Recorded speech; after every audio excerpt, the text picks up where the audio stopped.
Okay, second year of campaigns in Marlborough. What's happened so far?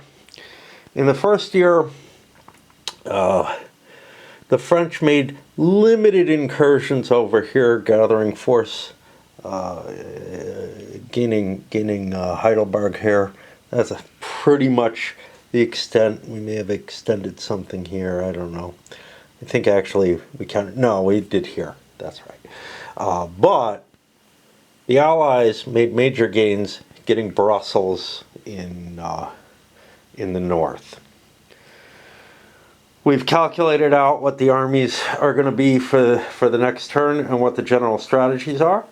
The Allies are focusing still in the north. However, the French are focusing against the Austrians with the Bavarians who came in, poised to try to take Passau. That probably isn't going to work well because the Austrians placed a reserve unit here. I'm going to bring the Allies down to support them. And that's about it. French opened things up with the Bavarians moving back across this way and Villars laying siege here to Heilbronn. Well, he hasn't started his siege yet. But yeah, trying to gain control of territory seems of importance. And I want to put the squeeze on the Austrians and then possibly knock them out of the war. It's not going to happen. Right? But may be able to gain some ground, connect up my Bavarian and French territory. The Allies, Marlborough's army marched in, took Mons with no real problem whatsoever. The French don't feel like they can hold up against this. They've got some forces back here. They're hoping the Allies get greedy, but there's no real reason to. All I need to do is really try to cut my way across, maybe take Lille or something like that. Like in the Art of Siege game for that siege. But yeah, gaining territory up there, there's just no way to face him. And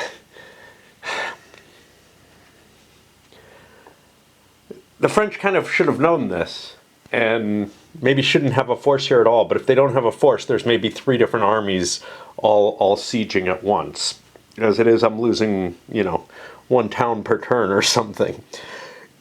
And then over here, I'm trying to gather the 2 forces together. But again, this doesn't look at all good to me for the Imperials. However, the French may want to abandon their siege of Heilbronn. 1, 2, 3, 4, 5. Not quite in range. Not quite in range. And this is not good terrain. This only has a 20-point stacking limit. So, yeah. Bavarians trying to combine their forces. And Heilbronn fell. And then here I moved forward. Can't really go too far.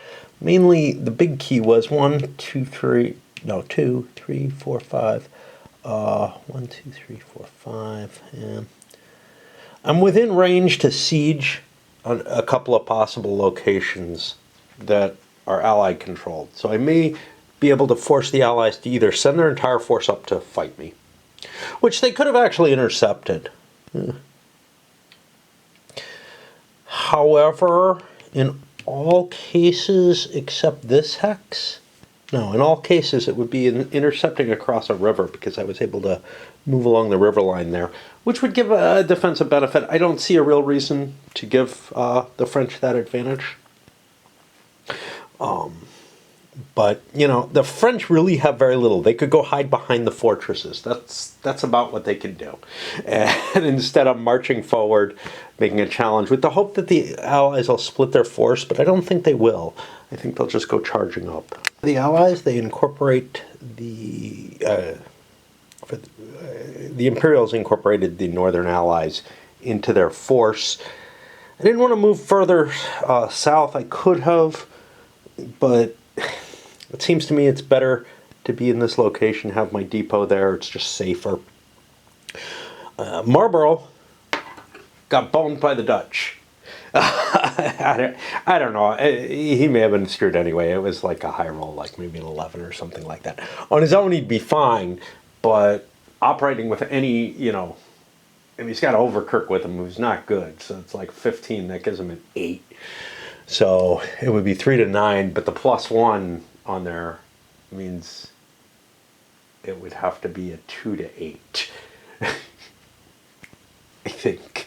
No, it's not a +1, is it? It's like a 1-point penalty on the command. I'm not sure which way it is. Anyway, he rolled a shitty roll and wouldn't have made it anyway, but I like to blame it on the political interference.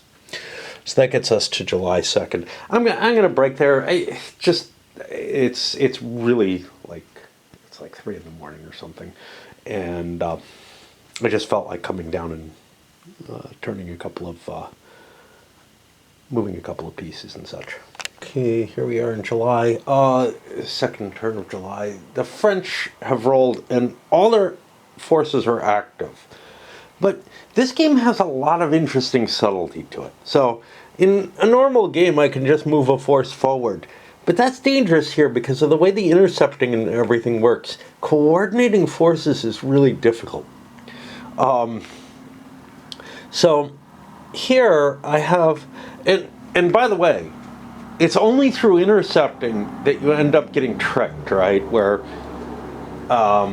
you declare where you're going to go on an intercept and you roll and maybe you don't make it. If two forces are trying to coordinate, one of them could get trapped. But that's not going to happen in normal movement as long as you're careful. But I could be stupid, and I thought about being stupid. I thought about just moving up here. But if I do that, as soon as I get within 1, 2, 3, 4, well, really any distance, as soon as this moves, this has a chance of intercepting and catching one of my forces on its own. So coordinating the forces becomes kind of trickier, especially if you're kind of close to each other. Now, if I look at these French forces, I have to think about this. I've got the first and the Bavarian. That's these two. The Bavarian is actually larger. So what I may want to do, range is 1, 2, 3, 4. I think it's only 4 hexes for interception. Let me just make sure of that. It's hard to remember everything. It's hard to find everything. Yeah, it's 4 movement points. So I'm safe, 1, 2, 3, 4, moving one force to join the other and then moving the combined force together forward. But what I'm not safe doing is just shooting both towards the enemy. So up here the French do gather their forces. The Imperials don't particularly want to engage them. They just want to not lose the battle, right? And giving up ground, letting a siege start, whatnot, might not be that bad a move, especially since it's going to be kind of hard to keep these supply lines. This is quite a distance here. So from here, 1, 2, 3, 4, 5 would be in supply, but that's got to move the depot, this depot up there. Over here, the French are behind a line of fortresses, so I slipped away, even though I'm bigger. I can't quite set up my siege yet, but it forces Marlborough to come 1, 2. See, my trace is not that bad. 1, 2, 3, 4, but I'm too far away now. So basically, I couldn't trace supply because of the zones that each fortress presents. And so that big line of fortresses is actually serving a good purpose. What I'm not seeing, in my play at least, is building these fortified lines up. I guess in certain areas, they may make some sense where you don't have that big a line of fortresses and whatnot, because they allow you to play around behind them just like the fortresses do. But they cost troops. I mean, so do the fortresses, but the fortresses are harder to take out. We saw how the line just basically crumbled. Oh shit, I've been misreading the charts. So I've been doing everything as a second-class fortress. There's another, I didn't realize this. I was just like, oh, let's just read across. There's also first-class fortress. Let's take a look at what the differences are. Garrison size, the first-class fortress requires a slightly larger garrison to cause a penalty. That hasn't been an issue. Defender, the attacker-defender odds, they're about the same, so that's not that big a deal. No siege train, about the same. Okay, so all the values here, I'm not worried about the modifiers. What I'm worried about is here. It's a little bit more likely. So rolling on this table instead of this table, I gave a little bit of an advantage to those conducting sieges. I gotta be careful now. Now that I realize they're different, I don't know. Sometimes I just don't notice shit, man. These things into consideration. For the Allies, I actually spent a strength point to build a defensive line here. I believe this is really important as a location. It's keeping the French from making their advance on Austria as long as I'm there. I don't know what the strengths are. I'm a little worried I'm under strength, but having both a river and a defensive line there is going to be harder to cope with for the French. So I want both in place. Over here,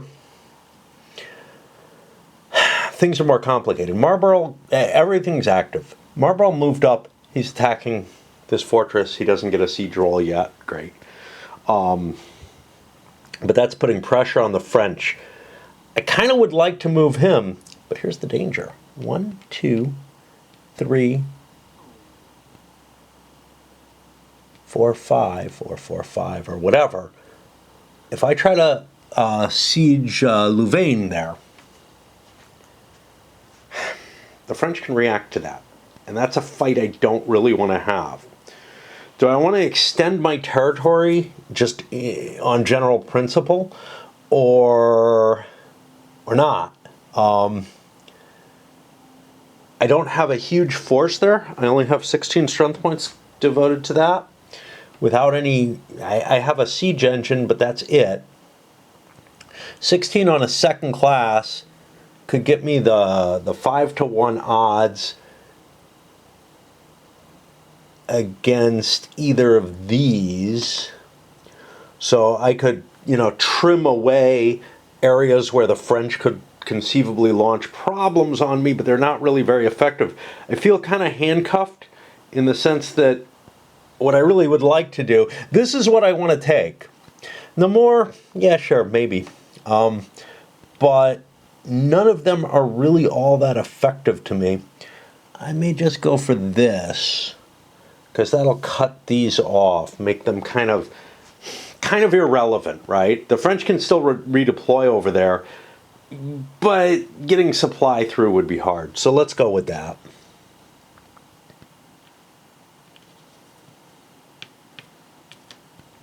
And I'm used to the kind of, hey, do a turn, do a half turn, whatever, and walk away. But it doesn't make sense with this game. It's almost like, do a year walk away in terms of the amount of effort and time that's involved in things, which makes the game a lot shorter if I'm not walking away constantly. But is more like a half year is probably where I am reasonably. But, we're coming up into September. It's already August. Speaking of which, I have some things I got to pay attention to here in the campaign game, don't I?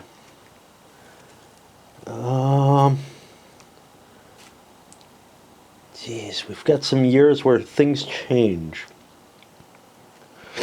So Tory ascendancy is 1712.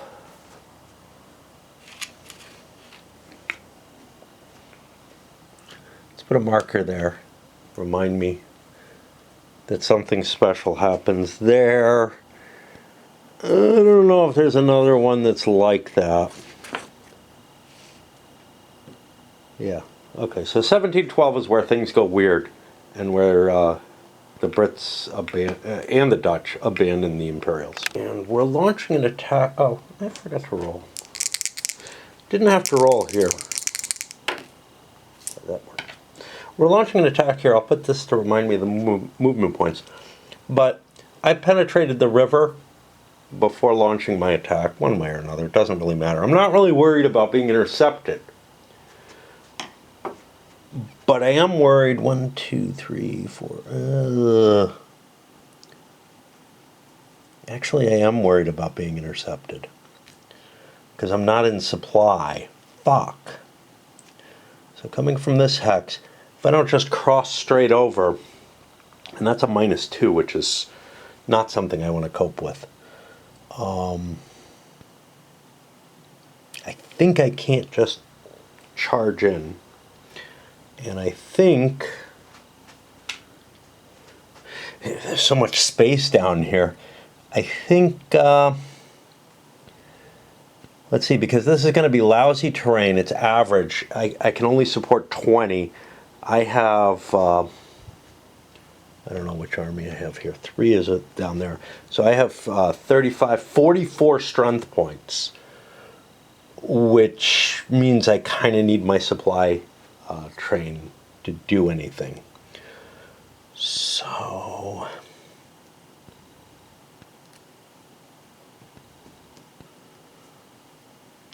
why don't I move my army a whole hex? I can't afford to do any more. Once I get my supply moved to here, then I can try to break around the river, but you know, the maneuver and other operations get in my way. Over here, I'm afraid to move because the Allied army will be in supply back here. So if I try to withdraw, I could trigger an interception. So I might as well do the siege. And the siege now, why do I have an English wagon with me? I don't. It's in the town.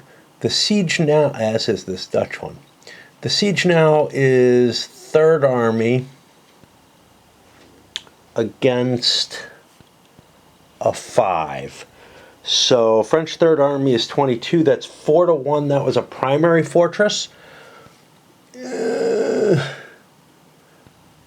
don't think I have a siege train. Oh, this is going to suck. So that's -2. Yeah, that's not very good. But I might as well go for the siege, I guess. 8-6. I get a marker to indicate that I'm currently sieging it.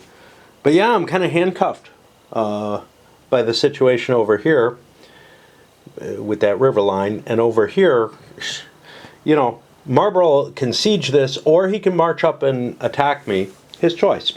Okay, so we've got some interesting complexity. Marlborough decides to lift the siege and march forward. We're fine. First of all, this is such good terrain. I think we're actually just fine in it. But also, anyway, we're crossing this river. At this point, the French are going to try to take their advantage on the river line. So I'm at a 7. I need a 3 through 8 to try to intercept. I succeed.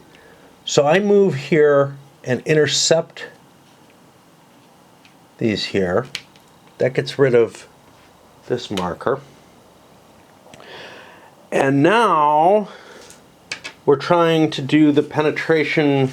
The English are going to try to penetrate the line there, which means, what did we decide?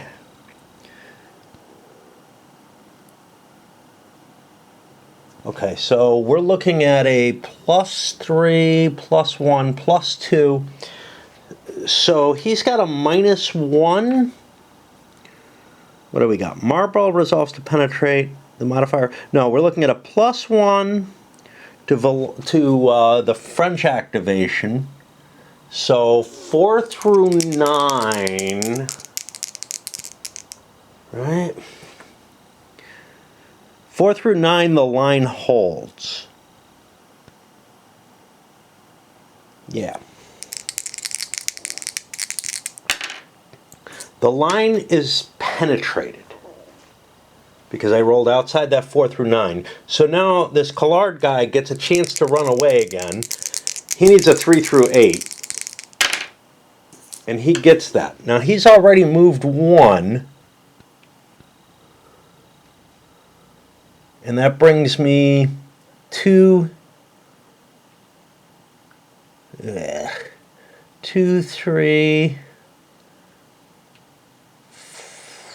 2, 3, 4, 5, 6. 6 movement that I've used up on the French turn. Now, the Allies can turn this around though. I've only moved 1 to get here. That means I could keep going.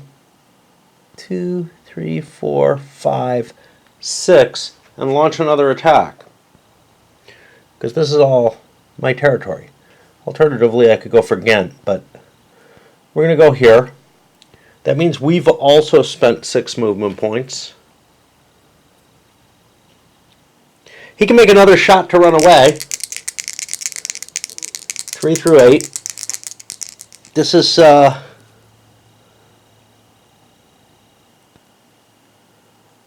I need to switch batteries. I have to roll another activation, I guess. So that's just 3 through 8. Marlborough can't influence that. I'm caught. So this is the fight. We've both expended 6 movement points. Marlborough could expend more after the fight. He expends a 7th for the attack. That doesn't leave him a hell of a lot. Over here, geez. I haven't even checked to see if he can move. 3 through 8, he's allowed to move. Do I want to stand here with 1 line in my favor? Because that's what it's going to be, I guess. Alright, let me set up the battle. Actually, I can't chase him there. I wouldn't be in supply if I chase him here. I just checked that, I'm like, these aren't supply wagons, these are my supplies. So, I don't know where I go. After he runs away at his 6 movement points, I'm here at 1. This wagon I abandoned here, so I don't control that, so that goes away.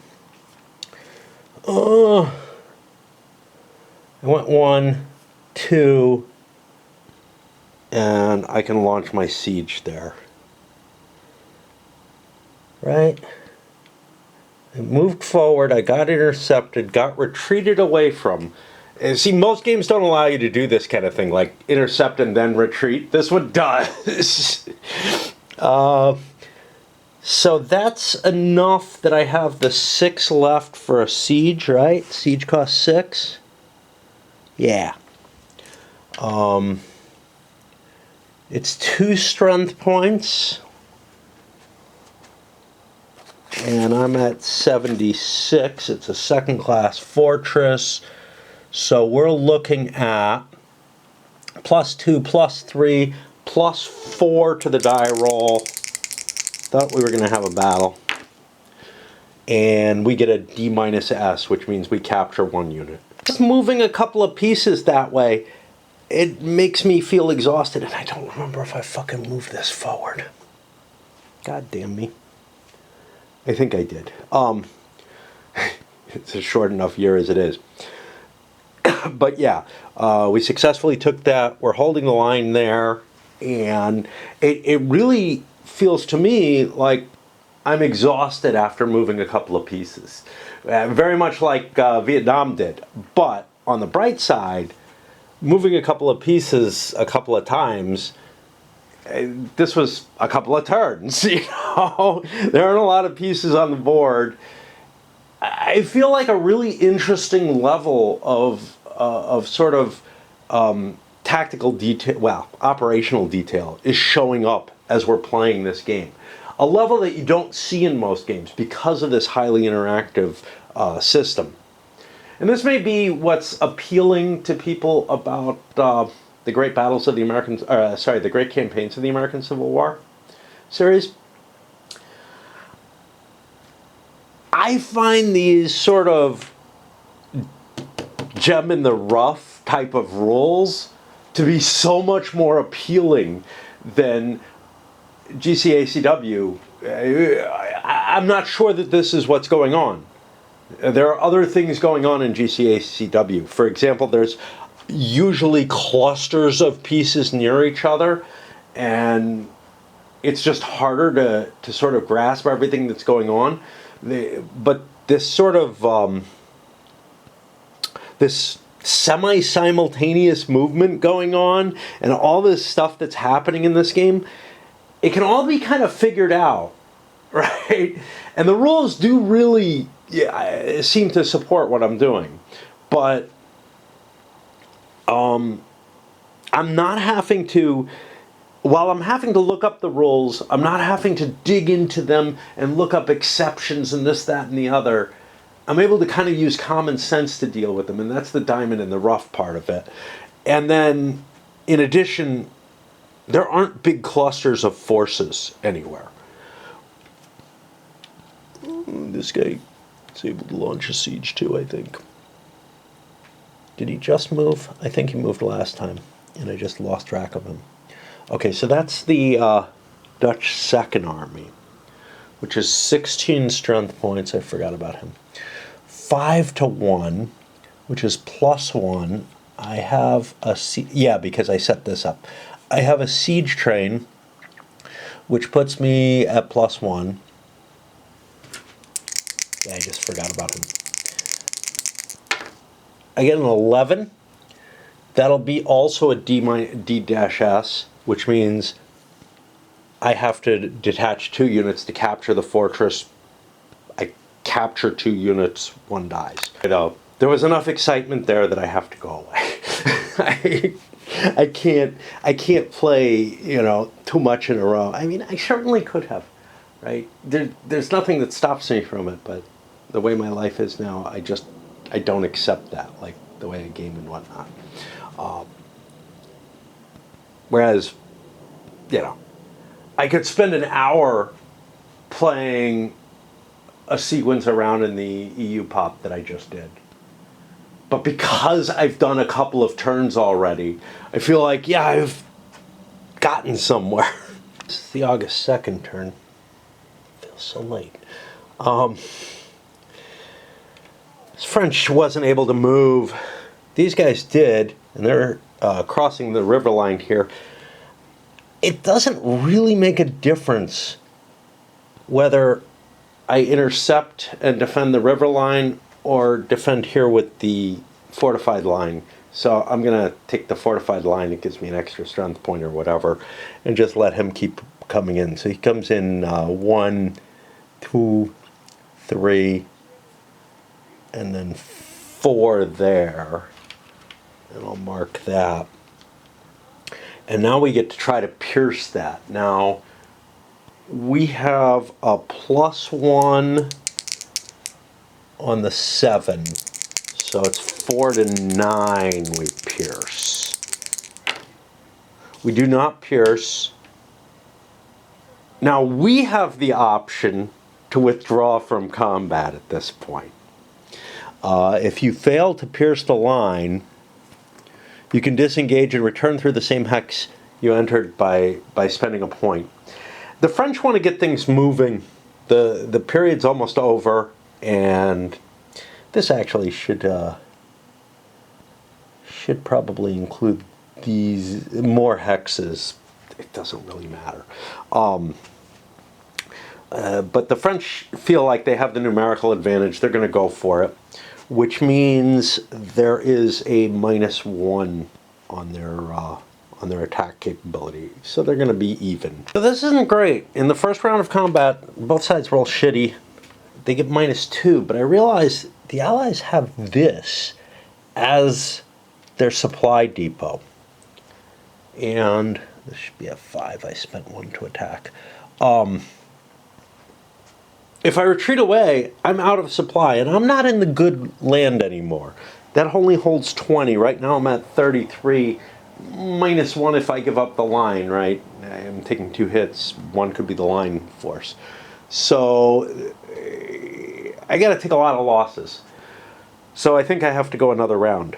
Now, this time, I don't get the benefit of the line, which means Villar's better command, 1.5 between them, will mean a +1 to the die roll. Losses are more significant. The Imperials take 9 hits, the French take 8. The Imperials got a better die roll, but not good enough, 20 to 25%. I figured out the percentages, and so what was it? 9 divided by 32 comes out to about 0.28, which will put me to a 3-turn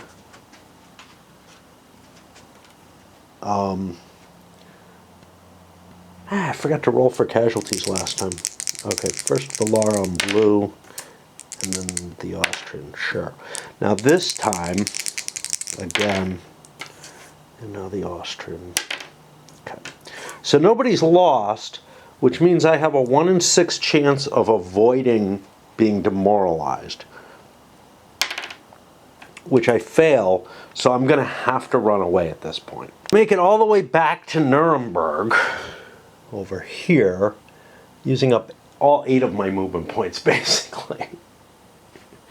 With a demoralized 3, I will get to roll it. Oh, I get to roll pursuit on that.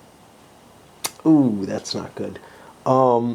Demoralized is -1 to combat, I believe. So we're now at +2 on the combat table. That's not very impressive. 15% of my remaining 34 is going to be 5 more hits. Now what's kind of nice about this is that's 14, 15, 16. It's 15 off, but it's 15 off the army because the line's going to go. But that's going to put me below the 20 that I have here. Of course, the bad part is the Imperial Army is defeated and is fleeing away. Now the question, of course, is do the French stick around here, or do we spend an extra couple movement points moving somewhere else? I think we're going to stick around, try to launch the siege, maybe get a big hunk of territory over here, getting us closer to that Passau, and to defending Bavaria. I mean, in the event that, like, you know, a significant Allied force is down here, Bavaria is always at threat. Meanwhile, I roll another loss on the leader. Okay, he's gone this time, which means I gotta pull another leader out of the Imperial pool. Marlborough makes his move up here, takes this, doesn't take it. He chased the French leader away, he got his activation, and ran behind fortresses again.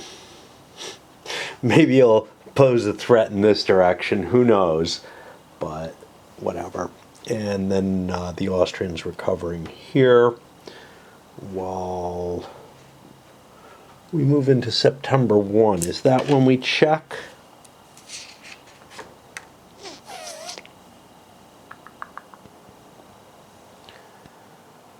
Duration of each is, should have rolled already. Okay, October 2nd is where things are going to fall apart, where winter starts. Good enough. I decided to turn a fair amount of activity. This Calais shifts his focus down south into the Spanish Netherlands. Here, Villard goes chasing on his own against the demoralized force, leaving the Elector back here. Now, I can't go very far because 1, 2, 3, 4, 5.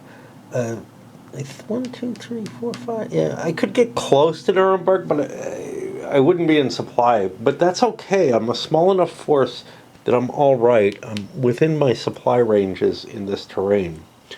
However, I would have had to move 1, 2, well, 1, 2, 3, 4, 5, 6, 7. I wouldn't have, I would have had a point to launch an attack. I didn't realize that. Potentially, though, I could get caught behind the river or something. I know the size of the Imperial force, and it's about the same size as mine.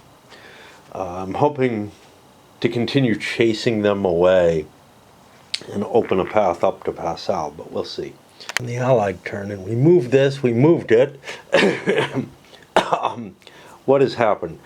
Marlborough struck down this way to put siege on Dendermonde over here, and also to kind of cover the gap here.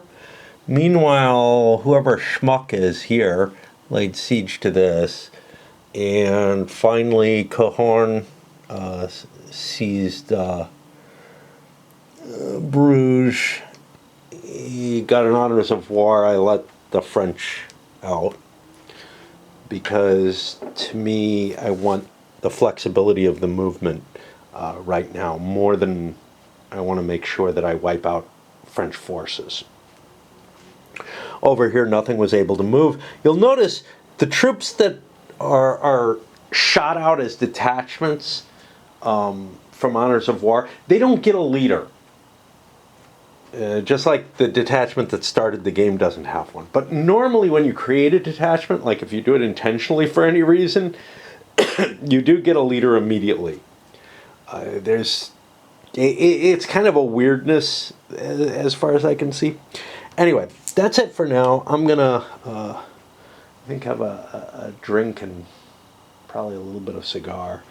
A little bit of drink, a little bit of cigar. I have a cigar left from last week that I figure I might enjoy.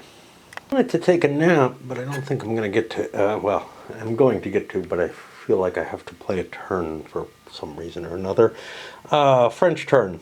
Villar failed his activation check, so the Bavarians are joining him. Means Nuremberg is going to be rallied. I would have been able to fight there because I was small enough, 19, where I wouldn't lose anything. Meanwhile, is it Calinet? I don't know. Shifted over this way. I'm trying to pierce through this, but this is yuck. So 1, 2, 3, 4, 5, 6, 7. I can get that close next time. But it's going to be hard for me to operate down here. And there's just really not a lot of time, so I'll probably be heading into winter quarters instead of doing anything valuable. Think of a mixed turn for the Allies. I didn't get any movement on the people I wanted to roll, which was Badendur, who's back in charge here. He wants to flee back into Bohemia, whatever. And Cohorn, who would have liked to have reinforced Marlborough. It doesn't matter too much. But these two towns fell, and both of them with the D- or D-S, so we captured one unit in each case. It's hard to tell if it's more. So usually in games it's better to capture units than to kill them. It's not clear here, right? Because these guys get returned for $1 each, and they cost $2 each to replace. But on the other hand, if the enemy has captured units, there's an exchange rate, and I get them for free. So I don't know. I think overall it's better to kill things. So the D-S is actually better than a regular S, for whatever reason. It feels a little odd, but then when you start thinking about it, you're like, huh, that's interesting. Anyway. That puts us up into the first turn of October. Next turn of October is the first turn of winter, at which point I don't remember what the hell's going on. I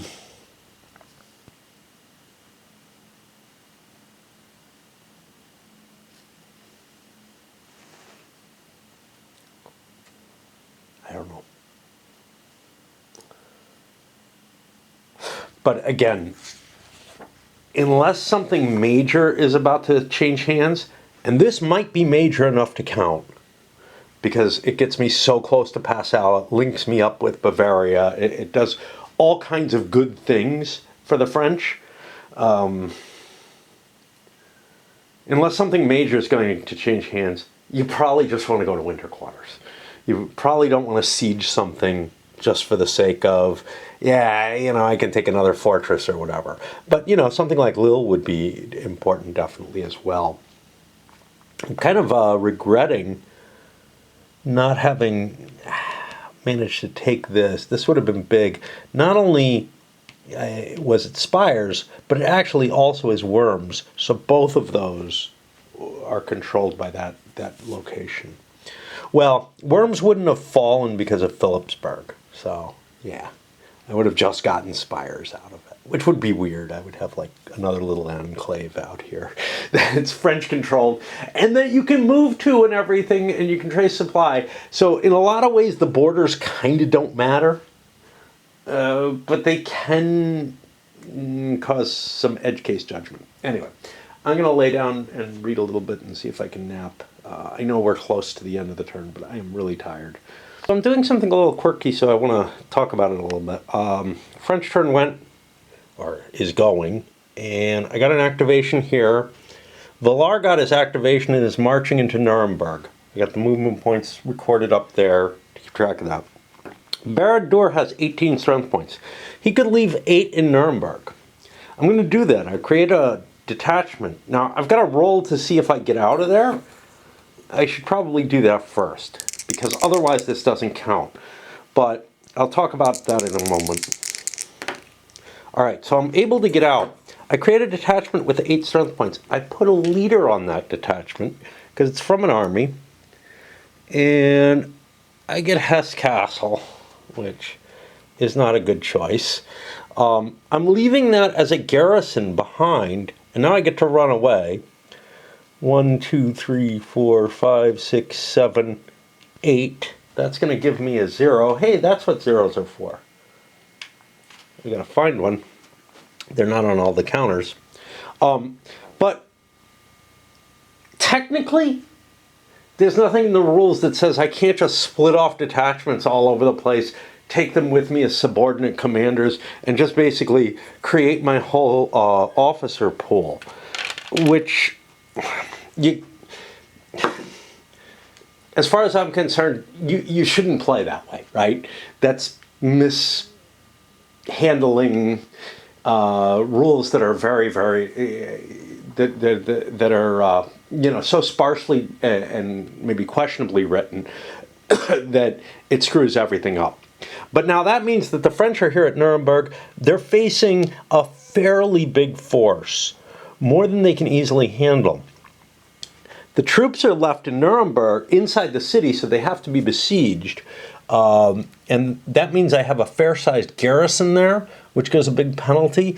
I've basically stymied the French advance by simply leaving a garrison behind.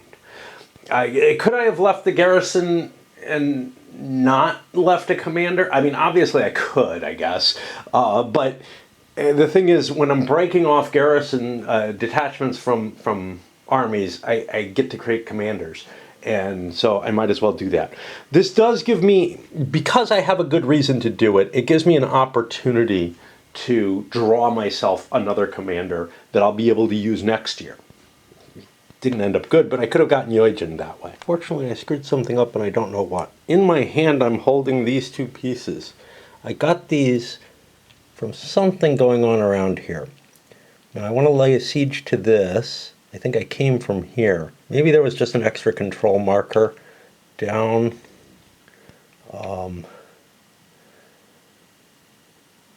This guy is going to break off. He's going to do the same little trick. He's going to break off some troops, but he's not going to go siege something. He's going to sit in winter quarters. So he's got garrisons in these 2 places, which works very well.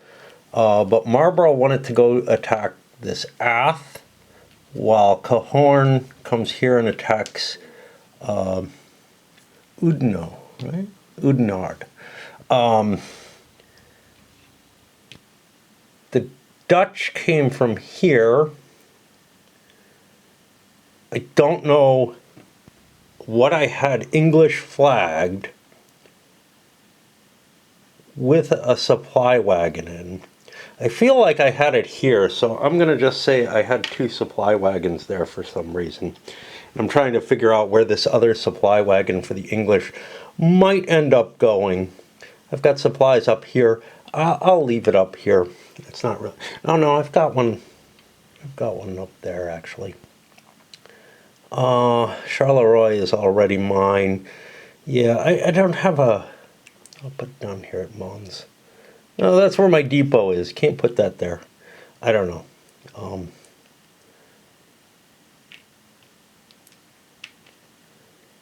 Got one there. Jesus, I don't know. Whatever. Net effect of that is Cairn was unable to make a roll. He traveled too far. But Marlborough was able to make his roll. I actually think he came from there. I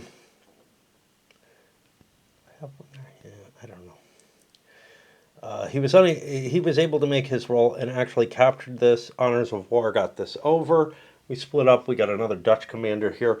Over here, the Austrians are simply, well, the Imperial troops are simply holding off and kind of seeing what happens. That's going to put us into here. Now, this is the winter turn. Now, I tried to look this up before, and I certainly looked it up earlier. It's the last turn of the campaign season. Okay.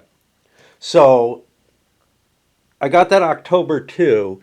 That's the last turn. That means I have one more actual real turn. That's what I thought it was. Before I fall into, hey, suffering winter attrition. Now, what happens if I'm in winter rules and don't go in winter quarters? That's a good question. Again, it's something you got to find. Players avoid winter penalties. What are they?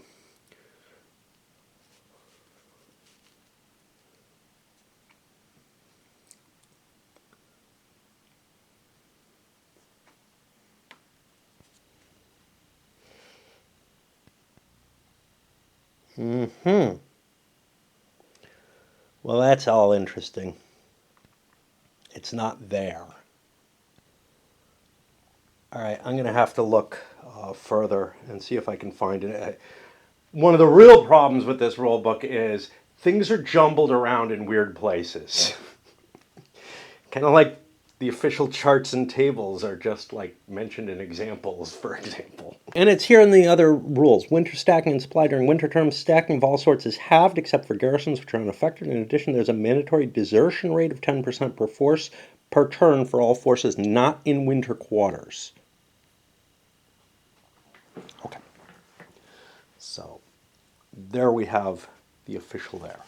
Let us go on to the French turn. I don't really know what the French can do here. The idea, I would love to make a push for Passau, but I can't suffer the winter losses. Easy as it is to take, it's too far away. Hey, what about force marching? What do I get out of force marching? It's not much, is it? It's an extra die of movement and then a die of strength points for every... basically, it's a percentage die. For every 10 strength points that you have, you lose a strength point for every pip on the die. So it's like between 10 and 60% of your army gets destroyed when you force march. It's not a pleasant thing to do. I do a whole hell of a lot more. After the French made their moves, back to Ingolstadt. Here I didn't get to move. No worries. You can declare you're entering French winter quarters. You don't have to actually park in them on the turn before or anything like that. Marlborough managed to gather together with Cohernes and take Oudenarde. So that was a quick capture. None of this is important. Everybody's entering winter quarters, so we just take them off the map. And we start that process again. Borders have gotten a little wacky. Let's talk about things from where I started over here. First thing I noticed was, hey, wait, this isn't Bavaria. Bavaria is this. Up to here and down there. So I didn't have as much to gain as I thought I did, but this whole territory here is added to the pro-French side of things. That it doesn't have a hell of a lot of effect on anything, but it does allow me to just take these off and be able to say, okay, those are French. It meant, though, that I couldn't, like, start in Ulm or something, or Augsburg. I hope Augsburg isn't where I started. I have this fear.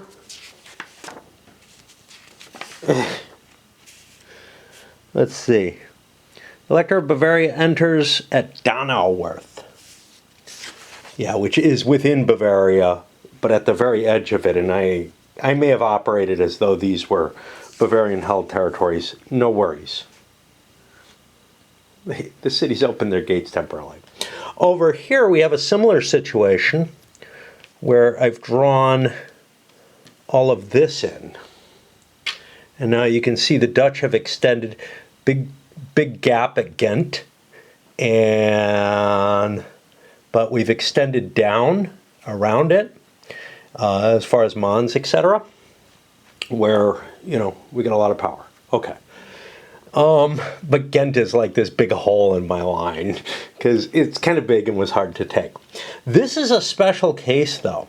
This is essentially, I could put a little circle around it, like I think I had around Heidelberg. It would be this hex, and maybe something over here. I'm just going to leave the flag there. I think that's good enough, rather than draw stupid little blobs in the middle of, you know. The reason this is a problem is that these two hexes are both equally close to things that are still part of the Spanish Netherlands that haven't been conquered yet. And so they default to owning them, I believe. Let me make sure.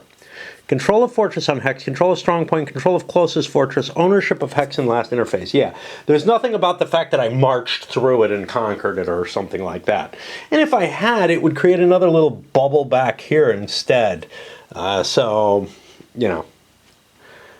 The main point behind this is to delineate whose stuff is on which side of the line, more than anything else, so that I don't have to have control counters all over the place.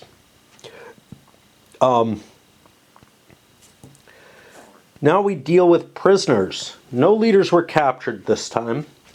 However, there are 10 captured French prisoners and only 1 captured Allied prisoner. How do I cope with these? Yeah, you know, it kind of doesn't make sense until I have the money, because I have nothing I can exchange, right? So I have to generate my cash. Right now I have $1, you know.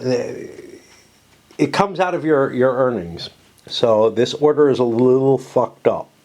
At the very least, I have to grab the current value of each nation. And I'll write that down. Go over the amounts. I very definitely did give this couple of bucks over to the Bavarians last time. French have 142 total. The Allies have 20, British have 50. These are baked in. Dutch are still at 100. They didn't gain anything new that's of value. The biggie that they gained was Brussels, and Antwerp they already had. Okay. And then the Imperials are down to 44, which meant I lost 4, but in actuality I lost 6 points here, so pretty clearly I also, you know, was miscounting this. Do I want to give them a couple of bucks? I really don't care. I really don't care. Let me make sure that I haven't hit the thing that triggers anybody over. The Holy Roman Empire. That's the conquest of the empire. Tory ascendancy. Northern allies are normal. I don't see the Vienna money. Okay, let's look again. off-board. The Austrian off-board is increased to 30 in and after 1708. I should have a marker for that. Let's put Austria here in 1708, just to remind me. Okay, so now we can exchange because we'll be getting an extra unit from the French, who can go to anybody. I'll probably give it to the Brits. Sure, it's not British, it's Imperial, but it's going to become a British mercenary force or something like that. And the 10 points that the French are getting, they're going to have to spend $9 off of their money. So I'm just going to put a -9 there to remind me. Do I want to do a coup de main? Oh, they seem like such a horrible idea. You know, if something was close, right, it would make sense. But here's the thing. I pulled units off the board already, which I shouldn't have done, but I kind of have to draw my map.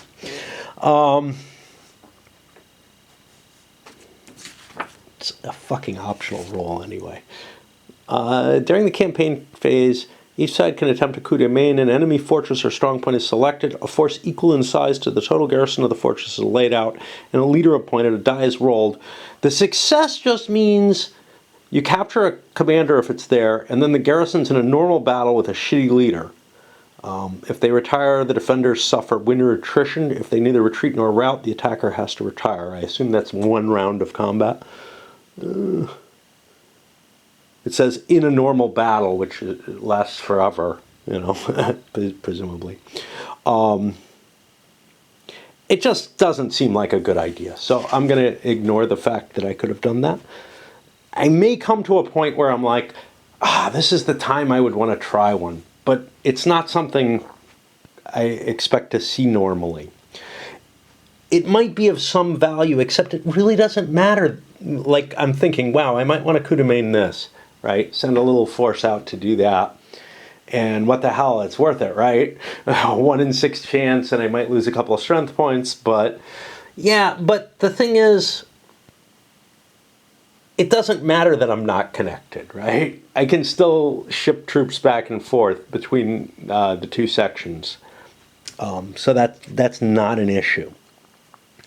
Which means it's time to pay maintenance and build forces. Show you what I'm doing with the French. I don't think I'm going to go into the Allies in this detail because I've got 4 different economies to run for them. But for the French, I had $142. 9 was paid for those extra captured troops. I count up all my troops, 30, 41, 57, 60, 62, 72 troops. I'm keeping track of troops here, money here. Okay, so there's the 9 for buying those back. Now I have 72 troops, I have to pay $72 for that. Then I pay 5 for a siege engine. I pay 15, I'm going to keep 3 armies on the field again. And that leaves me, when you subtract it all out, with $41 plus 1 is 42. I build 21 more armies, so I'm going to have a total of 93 armies to build. I could lay some of these down in a line, if I so desire. The problem with a line is that I may not be able to prevent Allied incursions. I have to be close in strength for a line to be worth it. And the line is going to cost me a few strength points to build. So that initial setup where the French are, you know, along a fortified line along the river, it just feels so unlikely to build that kind of thing again. You know, it's like you want your troops in the army because even just an extra couple of units changes the percentages here and determines who gets demoralized in a close fight. I have to also decide where my French armies are going to operate. And here's my base plan. I'm going to send something in Bavaria to be relatively within striking distance of Passau. I'm going to have a small army back here to prevent the Austrians from being able to regain territory in this general area. And then I'm going to put my biggest army, I hope, up in the Spanish Netherlands and try to challenge Marlborough on his own. I don't know what the Allied goals are yet, right? How wise this is, I think it's going to go badly, but I put Villar in Lille with 50 strength points. I gave the Bavarians 33. And the Third Army's down here with only 15. Now I've got to kind of randomize what I'm going to do with the Allies. Collected up cash from each side. The Allies have their 20, etc., right? And I've counted up how many troops everybody has. Now the Allies, their 20 bucks is going to give them 10 troops. That shouldn't be there. That should just be a 0. But I've put their 10 troops on the board. They don't cost anything in terms of armies or anything. They're able to fit in a detachment. Therefore, they're free. But the Brits have a leftover of 37 troops. The Dutch have 40, and the Imperials have 21 left over. And I erased all the work so you can't see that I did that, which is probably wise because I may have fucked up. Now I have to make my numerical decisions, etc. The Allies are easy to handle. The real question here is what kind of, first of all, where does Marlborough want to be placed? I don't feel like I can put him over here. That just feels wrong. But where does the Imperial Army want to be placed is another issue. So, odds, the Imperials are going to go in Passau. Even, they're going to go in a more neutral area, but that could be really problematic. Okay. So let me figure them out next. I'm going to steal this strength point for the Imperials. That extra strength point, they have 22 troops and 44 bucks. That leaves me, ooh, I screwed up. That leaves me with more than I thought I did. I thought, oh, that's double, that's fine. No, I'm left with 22 bucks so I can build 11 more troops. Garrisoning Passau just doesn't seem like a good idea. So, I think I'm going to concentrate all my forces since I took that middling route. I have one British army. I could create a detachment, but with Marlborough, that feels a little weird. So, here's my options. Odd, I continue to focus up in the Spanish Netherlands. Even, I shift down the Rhine and threaten the rear areas of the French. I feel like Austria is in so much trouble that I need to try to give them some additional power. I choose not to, however. The Dutch have political limitations that keep them from being able to swing around like that. So the Dutch are definitely going to be in the United Provinces, and I'm going to continue my focus there. We'll see whether or not Baden-Dour can defend himself against the Bavarians. So my calculations. The Imperials, again, so I said 22 units. That left them with 22 bucks left. That was 11 more. That got me to 33, except there's a problem. I had to buy an army for that. So that's going to cost me 5. So 2 strength points and this buck. Okay, and then the Brits end up with 39 strength points. The Dutch split into 2 armies, 25 and 35. The bigger 35-point army is under Cahorn, who is planning on attacking somewhat southward and try to collapse things over here, put a threat in the long term on Paris, Amiens. Those are my goals, right? And Marlborough is going up against the main front, which is indeed where the French are going to be at Lille. He's got an additional 25 strength points. I kept that detachment leader that I liked. Who is he? Schulenberg. With my forces. And I'm hoping I have enough to beat them on a field army. You know what? Those are... I'm trying to decide what's more important.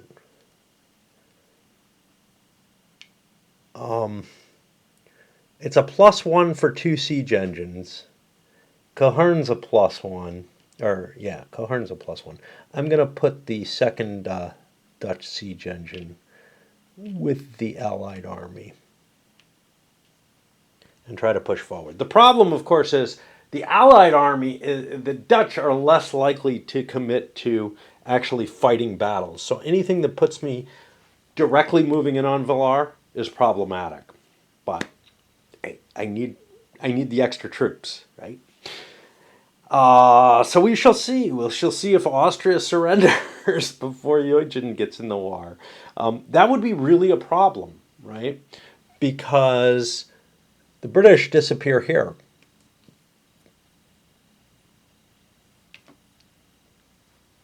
This, I'll put this here to remind me when I have to roll.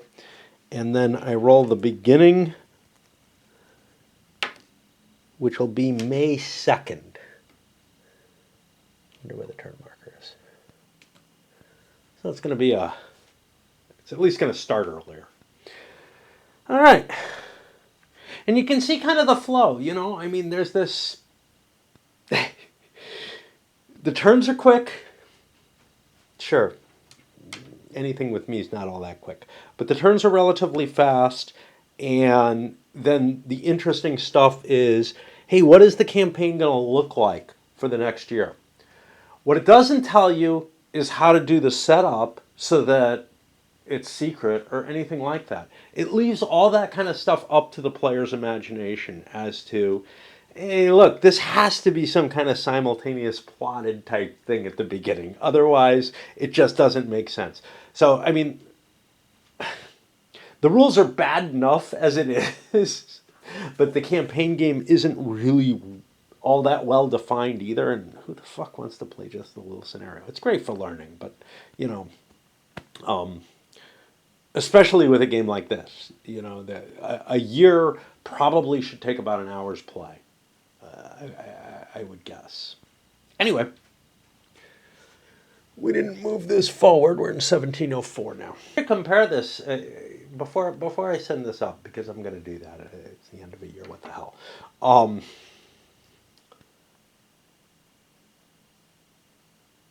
No Peace Without Spain is the same war, basically, and I think fought on the same terms. I don't think it covers the Spanish portion of the war, if I recall correctly, but I'm not sure.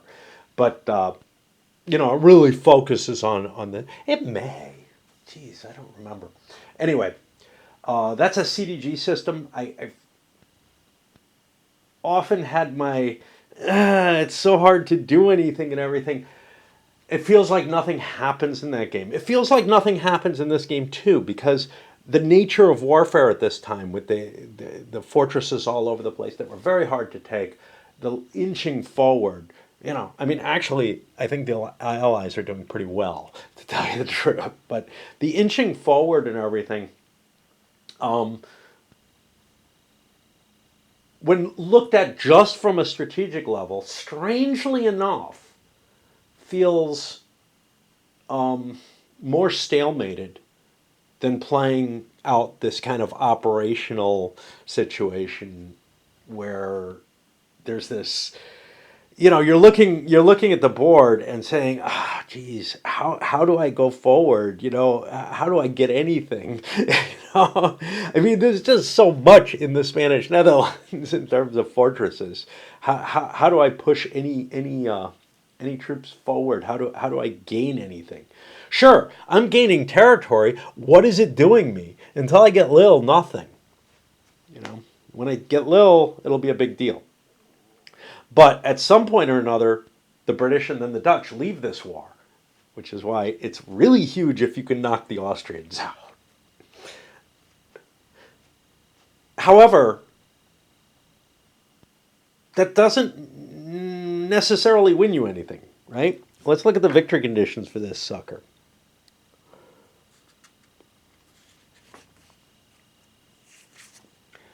If both the UP and the Empire are defeated, the British make peace immediately. If only one of UP or Empire is defeated at the end of 1713, the French win a partial victory. The Allies can only win a total victory by capturing Paris. It's a big goal ahead of them, right? So the idea that Austria, that the Empire, without France, without the Dutch and British, could hold out is obviously ludicrous, but it's only for one turn. You know, you're probably not going to defeat them in that. So that's why the French are so devoted to whacking the Empire. Because once they do that, then they can go for something where they defeat the UP as well. Now, how do you beat the United Provinces? Well, that's not easy. That's Amsterdam.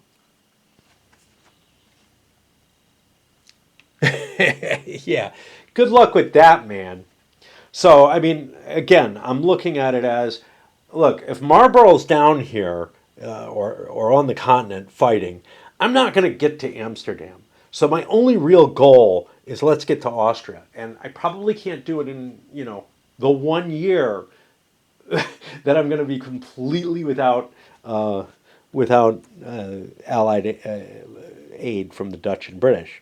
If the war continues until 1712, a Tory government comes into power. The British forces are reduced tremendously, and Ormond is put in charge. And there's additional restrictions on the 1712 scenario and everything. So basically, that's going to prevent any further incursions at that point. But I've got to be able to stop Marlborough. And I view that as very difficult, especially if my own territory is being constantly encroached on and my numbers are going down and the Allied numbers are going up. Now, if we look at total forces, though, France has 65, 95, 98, about 100. 50, 60, 99. We're looking at about 140 total spread across all the different allies. French have some decent leaders. They have Villars, but they have others in the cup who are not terribly bad. But they have some really awful ones, which is why I'm not like getting rid of. This is almost as good as it gets, and the electors as good as it gets, basically. So, other than Villars, as long as I have these leaders there, but here's the danger: I could lose Villars in the course of fighting here. Now, is he a no, Villeroy is the one who can't be replaced. Who's not absolutely terrible. The Princes of the Blood are absolutely terrible, but Villeroy actually is equally problematic.